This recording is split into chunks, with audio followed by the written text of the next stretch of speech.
오늘은 바이킹 2편으로 바이킹의 문화와 세태에 대해 말씀드리겠습니다. 목차로는 3장 바이킹의 문화, 4장 바이킹의 전통의 신, 5장 바이킹의 세태, 6장 요약 및 논의 순으로 말씀드리겠습니다. 바이킹의 이동 원인과 정복 전쟁은 앞의 영상 파일 53에서 살펴보실 수 있습니다. 여러분의 구독과 좋아요는 큰 도움이 됩니다. 3장 바이킹의 문화. 철기시대 이후 바이킹은 여러 분야에서 상당한 기술 발전과 문화 변화를 이루었습니다. 그 중에서도 조선과 항해술이 가장 주목을 겁니다. 1. 조선과 항해술. 용머리의 긴 배, 방패, 하얀 줄무늬의 돛을 가진 항해는 바이킹의 가장 큰 이미지입니다. 배는 합판을 대갈못으로 묶었고 노를 저었으며 뱃머리는 용이나 바람개비로 장식했습니다. 전쟁용의 긴 배, 롱십은 노와 항해의 겸비용입니다. 항해배는 전사와 화물을 실었고 조그만 큰 오르는 승객과 화물을 실었습니다. 또 배를 만들 때 방수를 위해 타르를 사용했으며 목재를 이용해 타르를 생산했습니다. 배는 죽은 사람의 매장용으로, 귀족이나 전사의 장례용으로 배와 함께 매장되었습니다. 현재 선박 유적지에서 발견된 선박들을 통해 바이킹 배의 구조와 형태와 용도 등을 유추해 볼 수 있습니다.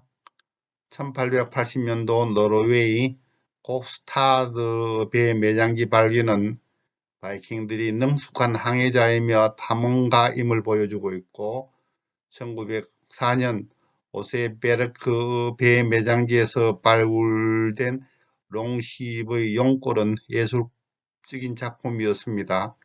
이 배는 820년경 약 30명이 노젓는 공간에 노와 돛을 사용한 배이었습니다. 1962년 덴마크의 로스길데에서 화물선이 발견되었고, 로스길데 선박 박물관에는 세 척의 배가 전시되어 주목을 받고 있는데, 그 중에 세페알스호는 길이가 17m로 20명이 노를 젓고 최고 30명이 승선할 수 있었습니다. 하우힝스텐호의 배는 2004년에 복제품이 제작되어 길이는 30m이고 65명이 승선할 수 있었습니다. 오타르호는 1030년에 교역에 사용된 화물선이며 노르웨이의 피오르 교역에 사용되어 있는 배입니다. 로스길데 선박박물관에 전시되어 있는 바이킹 배의 모습입니다. 이처럼 바이킹들은 항해와 교역과 전투와 장례 등의 용도로 배를 과학적으로 제작해서 사용했습니다. 바이킹의 전쟁용인 긴 배로서 용머리와 용대와 노와 방패가 만들어져 있는 모형도, 바이킹의 큰 오르로 승객과 화물을 싣고 가판을 둔 작은 배의 큰 오르의 모형입니다. 콕스타드의 롱십의 배입니다. 오세베르크의 롱십의 배입니다. 이 교역, 스웨덴 바이킹은 약탈이 아니라 교역에 중점을 두었습니다. 그들은 볼가강을 이용하여 이슬람 세계와 교역을 했으며 드네프르 강을 이용하여 남쪽의 비잔틴 제국과 교류했습니다. 루스인들은 볼가강과 카스피해를 건너 바그다드 시장에 접근했으며 슬라브인들을 잡아 노예시장에 팔아 부를 축적했습니다. 또 루스인들은 키예프에서 드네프르 강과 흑해를 거쳐 비잔틴 제국에 도달했습니다. 860년 루스인들은 콘스탄티노플에서 교역을 할 수 있는 조약을 체결합니다. 그리고 비잔틴 제국은 바이킹을 발랑기안, 즉 맹세한 남성으로, 즉 용병으로 고용하여 평화시에는 왕의 친위대로, 전시에는 용사로 활용했습니다. 특히 988년 비잔틴 황제 바실리우스 2세는 루스인 발랑기안 6천명을 고용해서 반란군을 진압하고, 키예프 왕국 블라디미르는 동방정교회로 개종해서 세례를 받습니다. 이처럼 루스인들은 동유럽에서 교역과 약탈과 용병으로 정착하면서 동방정교회 키예프 왕국으로 번성하였습니다. 맹세한 남성인 발랑기안으로 바이킹의 용병의 모습입니다. 3. 룬 문자. 룬 문자는 게르만족이 라틴 문자를 받아들이기 이전에 널리 사용하던 표음 문자입니다. 주로 3세기 이후 강문으로 남아있으며 룬 문자를 새긴 무기, 언화, 돌 십자가 등이 북유럽에서 널리 발견됩니다. 고대 게르만 룬 문자는 돌이나 나무 등에 만든 판에 긁어서 썼습니다. 글꼴에는 곡선이 거의 없습니다. 현존하는 유물이나 사가의 내용을 보면 룬 문자는 주로 점을 치거나 주술을 부리는 용도로 사용하였으며, 대부분은 이름이나 간단한 기운을 적는 문자로 사용하였습니다. 바이킹 룬 문자는 기념비, 경계선의 기둥, 다리와 도로의 표지, 소유자나 제작자의 마크, 마법 처방 등에 사용했습니다. 10세기 돌 기념비 룬스톤은 죽은 자를 기념하는 수단으로 스웨덴에 약 2,500개, 덴마크에 약 250개, 노르웨이에 약 65개가 잔존하고 있습니다. 룬 문자를 새긴 룬스톤의 사진입니다. 4장 바이킹의 전통의 신인 오딘. 북유럽 신화에서 최고의 신은 오딘입니다. 바이킹은 오딘이 전투에 필요한 용기와 격정을 준다고 믿었습니다. 오딘은 마법과 주술, 지혜, 시, 계약, 문해, 죽음의 신이자 전쟁의 신이었습니다. 말을 타고 있는 오딘을 그린 그림입니다. 오딘은 바람, 전쟁, 마법, 영감, 죽은 자의 영혼을 주관하고 그 자체도 생명의 신, 명부의 신과 같은 특성을 가지고 있었습니다. 전쟁의 승리와 패배를 결정하며 전사자들에게 광란과 경고 등의 감정을 불어넣어 전투를 승리하게 만든다고 믿었습니다. 이처럼 바이킹에게 오딘은 싸움의 신, 기후의 신, 창조의 신, 지혜의 신, 죽음의 신의 성격을 가지며 최고의 신으로 간주되었습니다. 이 전통의 신 토르, 북유럽 신화에서 가장 인기 있는 신은 토르입니다. 목요일을 나타내는 단어인 솔스데이는 토르의 날에서 유래되었습니다. 토르는 서민의 신, 천둥, 농사의 신, 농민의 수호신이었습니다. 토르는 망치를 휘두르며 적을 격파한 후 항상 자기 손으로 돌아오는 무기를 가지고 있었습니다. 토르 인기는 바이킹의 새 정착지의 이름에도 남성의 이름에도 널리 사용되었습니다. 망치 해머를 들고 전쟁을 하는 토르를 그린 그림입니다. 5장 바이킹의 쇠퇴. 1. 기독교로의 개종.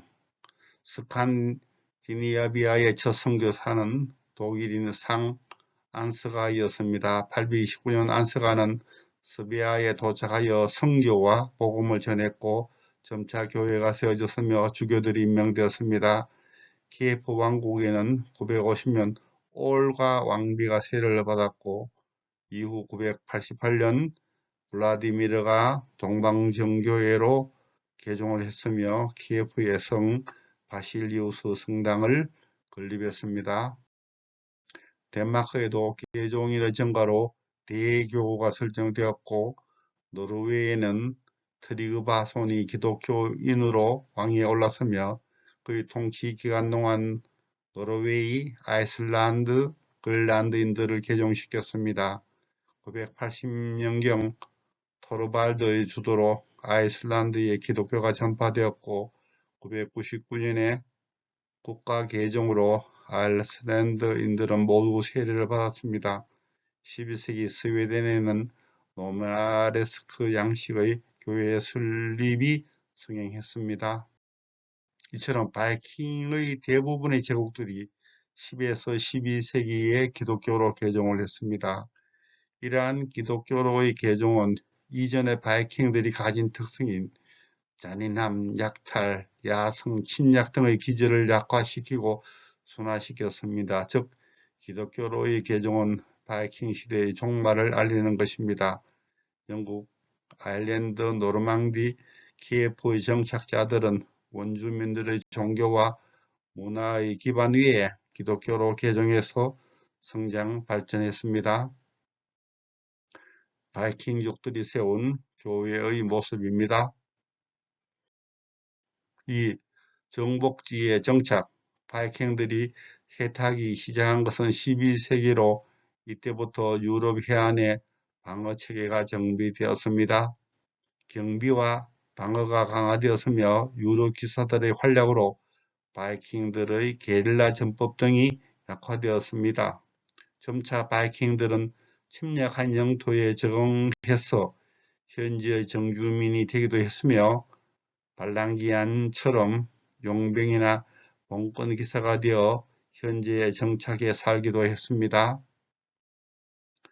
8에서 11세기 바이킹들이 프랑크 제국, 잉글랜드, 아일랜드, 아이슬란드, 그린란드, 시칠리아, 남 이탈리아에 침략해서 정착했으며 동유럽에는 루스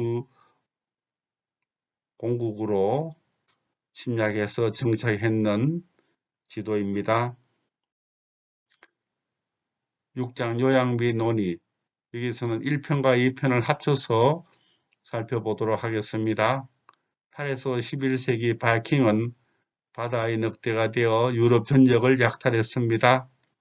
바이킹이 침략하거나 정복한 전쟁으로는 잉글랜드를 침공해서 약탈하거나 정착했으며 아일랜드를 침공해서 더블린을 무역항으로 발전시켰으며 프랑크 왕국을 수차례 침공했으며 생강을 약탈하고 롤로는 노르망디 봉투에 정착해서 살았습니다.